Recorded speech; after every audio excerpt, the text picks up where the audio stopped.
Posesionado ya el joven vicepresidente del país, Otto Sonnenholzner.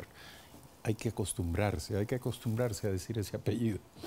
Buenos días, Cristina Reyes, asambleísta nacional por el Partido Social Cristiano. ¿Cuál es la lectura política que hacen ustedes de este hecho? Eduardo, buenos días. Muchísimas gracias por la entrevista, por la oportunidad. Saludo cordialmente a la ciudadanía. La gente lo pedía con contundencia. Hay que inaugurar la decencia en la vicepresidencia de la República.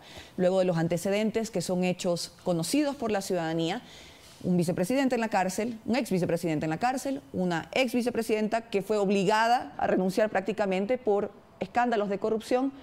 ¿Qué necesitaba hacer el presidente? Elegir una terna que representara a la sociedad civil, miles de hombres y mujeres honestos, trabajadores, que mirara fuera de su espectro político, y el presidente escuchó esas voces ciudadanas y también de los legisladores y envió una terna que ayer concluyó con la elección y posesión del nuevo vicepresidente de la República, Otto Sonnenholzner. A todos se nos dificulta un poco la pronunciación de su apellido, pero lo más importante, con credenciales éticas, profesionales, académicas, que tiene grandes desafíos en estos 2 años que le restan al mandato del presidente Lenín Moreno para acompañarlo, reinstitucionalizar al país, ir hacia la ruta de la democratización del país y sobre todo apoyar en el sentido que todos los ecuatorianos tenemos que apoyar la recuperación económica del país. Pero el rápido aplauso del Partido Social Cristiano y de Creo ante la designación del nuevo vicepresidente, o al menos su inclusión en la terna, da la impresión de que es un mensaje de aprobación desde el punto de vista político e ideológico. Se trata de una persona que, si bien no ha militado en partidos políticos de manera previa, se identifica con un pensamiento político. Vea, esto de las etiquetas ha estado tan marcado en nuestro país que nos ha hecho mucho daño. ¿Qué quiere el Ecuador de los funcionarios que trabajan en el sector público? No se diga el presidente, el vicepresidente de la República. Más allá de estos temas ideológicos, progreso, desarrollo, trabajo en función de los ecuatorianos. El respaldo, más que aplauso, fue en el sentido de que el presidente supo escuchar, luego de 2 ex vicepresidentes envueltos y embarrados en escándalos de corrupción, de buscar en la sociedad civil, fuera de su espectro político tan cuestionado. Los gobernantes no gobiernan para sus estructuras políticas únicamente, gobiernan para todos los ecuatorianos, en toda la diversidad, en toda la pluralidad. El respaldo fue porque la terna guardaba esa armonía, esa coherencia que se le solicitaba. Personas de bien, preparadas, capacitadas y dispuestas a servir al país en un momento tan complicado en donde todos estamos intentando levantar la bandera anticorrupción, y es necesario que en la vicepresidencia se haga lo mismo. ¿Cuáles son las expectativas detrás de ese respaldo? ¿Qué esperan ustedes del nuevo vicepresidente? Sin duda que haya credibilidad, reinstitucionalización de la vicepresidencia de la República, que ha sido tan mancillada. En cuanto a las funciones, en este sentido, es el presidente el que tiene la facultad de encargarle cuáles son los sectores que el vicepresidente va a trabajar a lo largo de estos 2 años en el gobierno. Pero parece que por su perfil profesional resultaría lógico que el presidente le encargue temas relacionados con la economía. Sí, efectivamente tiene estudios internacionales en temas de economía, pero esto le corresponde al presidente de decidirlo. Más allá también que él tiene un perfil de comunicador muy respetable en la ciudad de Guayaquil, muy conocido, y hoy vivimos un momento muy importante a propósito de que vamos a aprobar las nuevas reformas a la ley de comunicación. Ojalá esto sea un vehículo, un puente para establecer a la comunicación como un derecho fundamental que nunca más sea mancillado, que nunca más sea intervenido por ningún gobierno autoritario, y me parece que esa experiencia también puede, creo que, abonar en este sentido de defender a la libertad de expresión como un derecho fundamental. El vicepresidente puso hincapié en el tema del diálogo nacional y parece haber, digamos, abierta, amplia simpatía respecto de este consenso, el diálogo nacional, pero no terminamos de entender diálogo para qué. El diálogo siempre será necesario entre personas civilizadas, no se diga entre hermanos ecuatorianos. Vivimos y habitamos en este país, soñamos con un futuro mejor para las futuras generaciones, para nuestras familias. No es posible que la tónica de un gobierno anterior, que fue autoritario, que fue de división, de polarización, de confrontación todos los días, nos haya dividido en cosas tan fundamentales como es el país que queremos, la economía que queremos, el desarrollo que queremos en sectores agrícolas, el desarrollo de empleo productivo, temas absolutamente fundamentales, no se diga la defensa de los derechos y las libertades.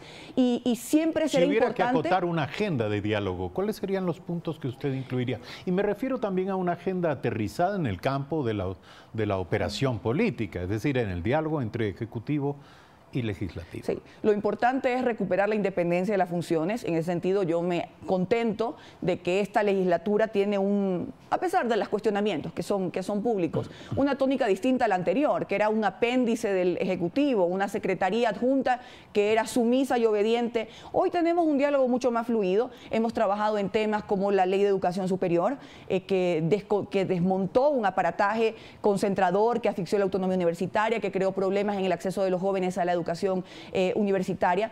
Usted me pregunta cuáles son los temas. Yo creo que fundamentalmente la recuperación económica del país, mirar a sectores que están olvidados como el sector de la agricultura, que puede ser un polo de desarrollo fundamental. Tenemos que, y en este marco de la recuperación económica del país, ¿cómo generamos empleo productivo? Considero que más allá de la ley de fomento productivo que aprobó la Asamblea conjuntamente con el Ejecutivo, que se habla de incentivos, de posibles inversiones, tenemos que buscar cómo creamos empleo productivo, y ahí tenemos que reformar el Código de Trabajo, que es absolutamente estricto, rígido y que ha dejado a miles de ciudadanos fuera del mercado laboral. ¿Cómo dinamizamos el mercado laboral? Flexibilizar Más que flexibilizar, dinamizar el sector productivo. ¿Cómo? Y estamos ¿Cuáles hablando serían las ideas en con torno a nuevas eso? modalidades contractuales, que sean, por supuesto, absoluta defensa y restricta los derechos de los trabajadores en cuanto a los beneficios sociales que cada trabajador ecuatoriano tiene derecho.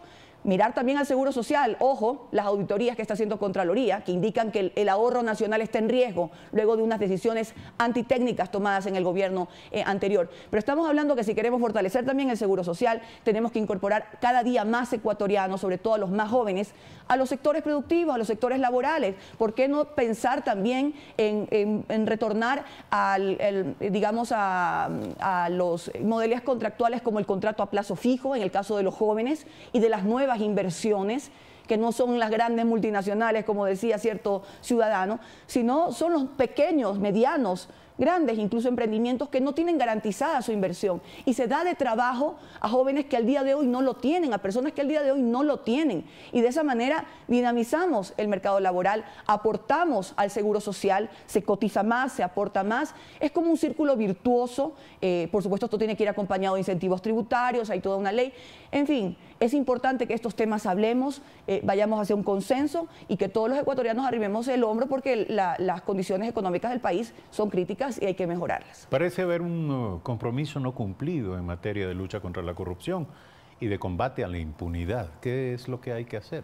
Efectivamente, Eduardo, nadie dijo que este proceso iba a ser fácil. Venimos de un proceso en el cual las autoridades de control que tenían que controlar esos contratos, esos servicios que daba el Estado y esas mega obras con mega coimas no lo hicieron, porque esas autoridades de control eran parte del gobierno anterior, estaban compinchadas con el gobierno anterior. Hoy vivimos un proceso de transición democrática en los que los ecuatorianos hemos dado nuestro voto en una consulta popular para ir hacia ello, pero faltan mecanismos. La promesa que ha hecho el presidente de la República de esa cirugía mayor aún no la ven los ciudadanos, aún no se dice cuánto, ni un centavo se ha recuperado, cuánto se ha recuperado de esos sobreprecios en los grandes contratos que mermaron el erario nacional. Más allá de leyes en las que tenemos que trabajar para buscar estos mecanismos de recuperación de capitales, ojalá que el presidente Moreno cumpla su promesa, como lo hizo en campaña, de invitar o de suscribir un convenio con las Naciones Unidas, como lo hicieron en Guatemala, para de una vez por todas depurar a este país. Lo que pasó antes, lo que pasa ahora y lo que podría pasar. Y en ese sentido, luchar contra la corrupción, descubrir quiénes son los culpables de toda esta trama de corrupción y traer esos capitales al país. ¿Podría y debería ser esa una de las tareas del nuevo vicepresidente? Ojalá que sí, como un hombre transparente, sincero, como se ha mostrado, muy sencillo y muy sobrio, contribuir con esta lucha que es ciudadana. Combate sin cuartel a la corrupción, pero no puede haber justicia si hay impunidad.